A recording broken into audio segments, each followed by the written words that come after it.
कालीचरण के द्वारा महात्मा गांधी पर की गई अभद्र टिप्पणी से नाराज कांग्रेस कार्यकर्ताओं ने आज इंदौर के प्रमुख चौराहे पर पुतला दहन किया। नाराज कांग्रेसियों ने गृह मंत्री पर भी गंभीर आरोप लगाए। कांग्रेस के प्रदेश सचिव राकेश यादव ने बताया कि खजुराहो से कालीचरण की गिरफ्तारी से गृह मंत्री डॉक्टर नरोत्तम मिश्रा को दुख हो रहा है। गृह मंत्री कालीचरण की गिरफ्तारी को लेकर बयान दे रहे हैं कि पुलिस डीजीपी को इसकी सूचना देनी थी और इस कार्यवाही में प्रोटोकॉल का उल्लंघन हुआ है। राकेश यादव ने आरोप लगाया कि यही गृह मंत्री उस समय थे जब विकास मिश्रा का एनकाउंटर हुआ था। जब उज्जैन से विकास मिश्रा को गिरफ्तार किया गया था तब क्यों नहीं गृह मंत्री की हिम्मत थी कि वो यूपी के मुख्यमंत्री योगी आदित्यनाथ से पूछने की हिम्मत की। आज एक देशद्रोही राष्ट्रीय द्रोही को गिरफ्तार किया गया है। पुलिस ने तो मध्य प्रदेश की पुलिस के साथ गिरफ्तार करने के बजाय उसकी सुरक्षा कर रही है। डीजीपी बयान दे रहे हैं कालीचरण को गिरफ्तार क्यों किया। गृह मंत्री सवाल उठा रहे हैं कि हमें सूचना क्यों नहीं दी गई।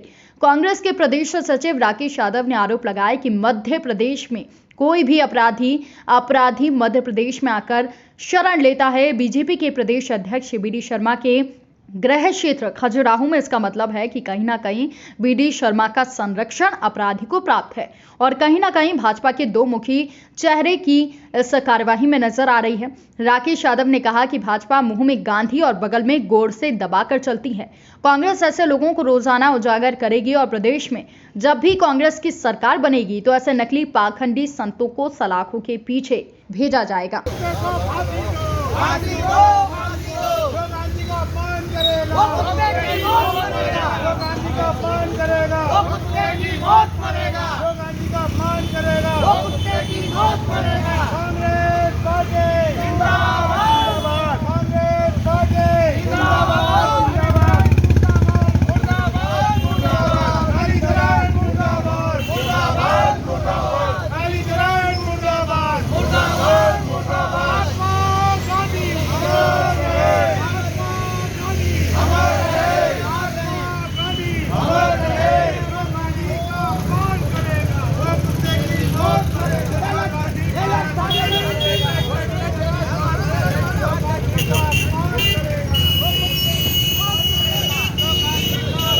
करने वाले और देश की आत्मा को चोट पहुंचाने वाले पाखंडी संत कालीचरण का आज सभी वार्डों में पुतला दहन किया गया है। ये वार्ड 44 है जहां मैं खुद उपस्थित रहा। सब कांग्रेस साथियों सहित पंचोली जी, खरबड़ीकर जी, अन्य बहुत सारे लोग थे और ये इस बात का प्रतीक है कि जो इस देश की आत्मा को चोट पहुंचाएगा, जो हमारे राष्ट्रपिता को अपमानित करेगा, उसका इसी तरह से पुतला दहन किया जाएगा, उसका तिरस्कार किया जाएगा और उसको मध्य प्रदेश में घुसने ही नहीं दिया जाएगा। आज सवेरे इसको छत्तीसगढ़ पुलिस ने जब गिरफ्तार करा खजुराहो से तो प्रदेश के गृह मंत्री को बहुत तकलीफ हो गई। वो बयान जारी कर रहे हैं कि पुलिस को पहले डीजीपी से पूछना था, प्रोटोकॉल का पालन करना था। मेरा सवाल है गृह मंत्री से कि जब विकास दुबे को उज्जैन से गिरफ्तार करा था योगी की पुलिस ने और रास्ते में ले जाके एनकाउंटर कर दिया था, उस समय वो तालियां बजा रहे थे, श्रेय ले रहे थे। आज वो श्रेय क्यों नहीं ले रहे हैं? क्या भारतीय जनता पार्टी गोडसे की पूजा करती है?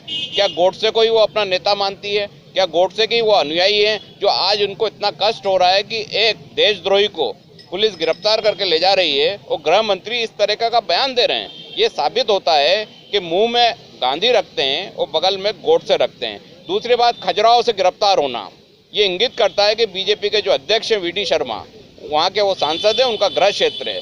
वहाँ जाकर इस पाखंडी संत का छुपना ये सिद्ध कर रहा है कि कहीं ना कहीं बीडी शर्मा का उसको संरक्षण था जिससे वो बचा ना पाए। इसकी तकलीफ गृह मंत्री को हो रही है, इसका दुख गृह मंत्री के चेहरे पे झलक रहा है और बार बार वो ऐसे बयान दे रहे हैं। जिस कालीचरण को आज गिरफ्तार किया गया है उसका दुख हो रहा है नरोत्तम मिश्रा को। गृह मंत्री ये बयान दे रहे हैं कि हमारे डीजीपी को पहले सूचना देना थी, प्रोटोकॉल का उल्लंघन हुआ है।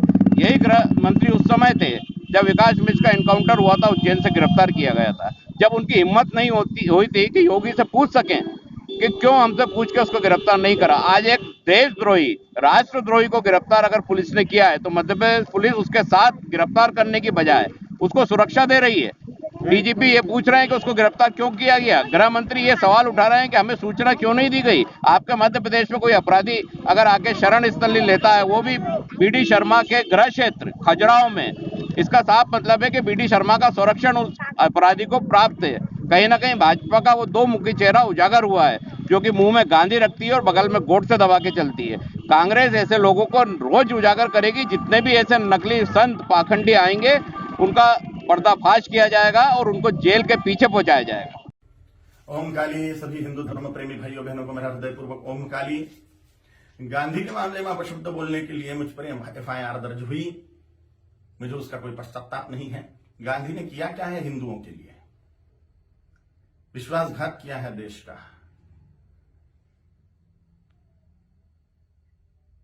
14 वोट प्रधानमंत्री पद के लिए सरदार वल्लभ भाई पटेल जी को थे और 1 वोट भी नेहरू को नहीं था, तो भी नेहरू को प्रधानमंत्री क्यों बनाया?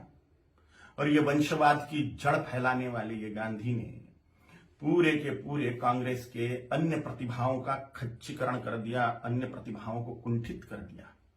एक वंश गांधी नेहरू वंश का ही बोलबाला करने लग गए।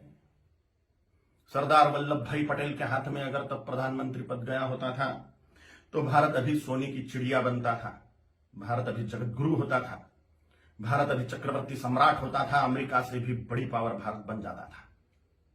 यह महान विश्वासघात भारत की जनता के साथ में गांधी ने किया, इसलिए मेरे हृदय में तिरस्कार है गांधी के प्रति। हिज हाइनेस श्रीमंत ज्योतिरादित्य सिंधिया जैसे महान प्रतिभाएं कांग्रेस में थी, है, लेकिन इस गांधी नेहरू वंशवाद के कारण उनको व्यवस्थित कार्य करने का मौका ही नहीं मिलता। इस वंशवाद के जनक गांधी हैं, इसलिए गांधी नेहरू खानदान के वंशवाद के जनक है, राष्ट्र के जनक नहीं, इसलिए राष्ट्रपिता नहीं है। मैं नहीं मानता, कोई माने उनकी इच्छा। दे दो ये हमें, दे दी हमें आजादी, बिना खड़क बिना ढाल, साबरमती के संत तूने कर दिया कमाल। ये गाना लिखने वाले को 100 जूते मारने चाहिए। भगत सिंह, सुखदेव, राजगुरु, चंद्रशेखर आजाद, सुभाष चंद्र बोस, इन लोगों ने जो त्याग बलिदान किए, फांसी पर लटक गए ये लोग, इन्होंने कुछ नहीं किया देश की आजादी के लिए, ऐसा इनका बोलना है ये गाना रचने वाले का। इतने सारे महान क्रांतिकारी, स्वतंत्रता सेनानी जिनको फांसी दी गई, उसमें 80% सिख लोग हैं, 20% अन्य क्रांतिकारी हैं। इन क्रांतिकारियों ने जो अपना त्याग बलिदान किया वह व्यर्थ मान लिया ये गाना रचने वाले ने, सारा का सारा श्रेय गांधी को दे दिया। एक लाठी खाई गांधी ने कभी? ये फांसी के फंदे पर झूल गए ये नौजवान, लेकिन इनको कोई श्रेय नहीं।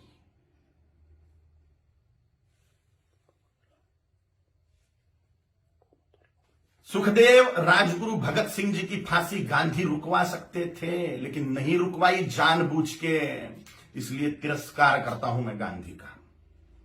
इनका एक बहुत बड़ा हथियार था अनशन करना, और इन्होंने, मैंने गांधी ने उसका उपयोग भारतीय जनता के खिलाफ ही किया, हिंदुओं के खिलाफ ही किया। बोला था कि बंटवारा मेरी लाश पे होगा, मजहब के नाम पर जो बंटवारा हुआ पाकिस्तान बांग्लादेश का, वो मेरी लाश पे होगा, ऐसा गांधी बोलते थे। लेकिन जब बंटवारा हुआ तब गांधी जिंदा थे, और बंटवारे के समय जो दंगे हुए, लाखों करोड़ों हिंदुओं को, सिखों को काट डाला गया उसमें, और लाखों करोड़ों हिंदुओं को मार के उनकी लाशें भेजी गई। लाखों हिंदुओं को, 27 लाख हिंदुओं को मार डाला गया एक ही दिन में, डायरेक्ट एक्शन डे के दिन, जिन्ना के द्वारा। और पाकिस्तान में से जो ट्रेनें आ रही थी वो लाशों से ही भरी हुई थी, महिलाओं के और पुरुषों के, बोरे के बोरे भर के महिलाओं के स्तन काट कर भेज रहे थे वहां के लोग। सामूहिक बलात्कार करी हुई महिलाएं, उनकी लाशें, उनके स्तन बोरों में भर के। और यहां गांधी अनशन कर रहे थे कि 55 करोड़ रुपए दो पाकिस्तान को। जब सिख लोगों ने दंगे से पीड़ित होकर कड़कड़ाती ठंड में मस्जिदों का आश्रय लिया, तो उसके लिए अनशन पे बैठ गए गांधी कि इनको मस्जिदों से बाहर निकालो, मुसलमानों को मस्जिदें सौंप दो। नफरत करता हूं मैं गांधी से, इसलिए भी पाकिस्तान बांग्लादेश को जोड़ने वाला कॉरिडोर मांग लिया मुसलमानों ने कि भारत को और खाया जाए। गजवाए हिंद के तहत भारत को मुसलमान बना दिया जाए, तो पाकिस्तान और बांग्लादेश को जोड़ने वाला कॉरिडोर, हजारों वर्ग किलोमीटर का कॉरिडोर, इसके लिए गांधी अनशन पे बैठने वाले थे। के शासन को वो दे देना पड़ता था और भारत फिर से बढ़ जाता था। स्वतंत्र वीर सावरकर जी ने गांधी के सामने जातीयवाद तोड़ने की बात कही कि वर्णवाद, ब्राह्मण क्षत्रिय वैश्य शूद्र, यह वर्णवाद और हजारों जातियों में बटा हुआ जातीयवाद, इसको तोड़ दो और हिंदुत्व की धर्म ध्वजा के नीचे सारे हिंदुओं को एक कर दो। तो गांधी ने इसके लिए ये बात नहीं मानी। ये मांग पूरी करने के लिए अनशन पे नहीं बैठे। उन्होंने कहा जैसा है वैसा रहने दो। डॉक्टर बाबा साहेब आंबेडकर जी ने बोला था कि संस्कृत को राष्ट्रभाषा करो, देश की भाषा संस्कृत होनी चाहिए। तो डॉक्टर बाबा साहेब आंबेडकर की बात को संसद में मनवाने के लिए अनशन पे नहीं बैठेगी। स्वतंत्र वीर सावरकर जी का अवमान मानता हूं मैं, ये डॉक्टर बाबा साहेब आंबेडकर जी का अवमान मानता हूं मैं। ऐसी ढेर बातें हैं, ढेर बातें। कोई राष्ट्रपिता नहीं हो सकता। करोड़ों सालों से राष्ट्र है, उसका काय का पिता 200 साल पहले आया हुआ व्यक्ति कैसे पिता बनेगा? अगर पिता बनाना ही है, राष्ट्र का अनिवार्य है, तो छत्रपति शिवाजी महाराज को बनाना चाहिए, गुरु गोविंद सिंह जी महाराज को बनाना चाहिए, राणा प्रताप जी महाराज को बनाना चाहिए, आचार्य चाणक्य जी को बनाना चाहिए, और अभी के महापुरुषों को अगर बनाना है तो सरदार वल्लभ भाई पटेल जी को बनाना चाहिए, क्योंकि पूरे राष्ट्र कुल को एकत्रित करने वाले सरदार वल्लभ भाई पटेल हैं। छोटी छोटी रियासतों के टुकड़ों को एकत्रित करते हुए पूरे राष्ट्र को एक सूत्र में बांधने वाले सरदार वल्लभ भाई पटेल हैं, जिन्होंने राष्ट्र में जो टुकड़े टुकड़े थे उनको एकत्रित किया। राष्ट्र कुल को एकत्रित जिस व्यक्ति ने किया उसको ही राष्ट्रपिता का सम्मान मिलना चाहिए, ना कि हिंदुओं से पार्शियलिटी करने वाले गांधी को। अगर वो कॉरिडोर मिल जाता था पाकिस्तान बांग्लादेश को, तो हिंदुस्तान कब का मुसलमान बन चुका होता था। धन्यवाद है, कोटि कोटि धन्यवाद है महात्मा नाथुराम गोडसे जी को, उनके चरणों में साष्टांग नमस्कार है मेरा, कि उन्होंने अपना बलिदान देके हिंदुस्तान को मुसलमान बनने से बचा लिया। गजवाए हिंद फेल कर दिया महात्मा नाथुराम गोडसे जी ने। कोटि कोटि धन्यवाद है उनको। महात्मा गांधी नहीं, महात्मा नाथुराम जी गोडसे हैं। और अगर सच बोलने की सजा मृत्यु है तो स्वीकार है। छत्रपति शिवाजी महाराज जी ने, छत्रपति संभाजी महाराज जी ने, गुरु गोविंद सिंह जी महाराज जी ने, राणा प्रताप जी महाराज जी ने अपने पूरे कुल का बलिदान कर दिया हिंदुत्व बचाने के लिए। तो मेरे जैसे तुच्छ जंतुओं का जी के फायदा भी क्या है? अगर धर्म के लिए हम बलिदान नहीं हो सकते तो मर जाए मेरे जैसे करोड़ों कालीचरण, हिंदुत्व को बचाने के लिए, धर्म को बचाने के लिए, सनातन हिंदू धर्म की रक्षा के लिए तैयार है हम मृत्यु दंड को पाने के लिए। ओम काली।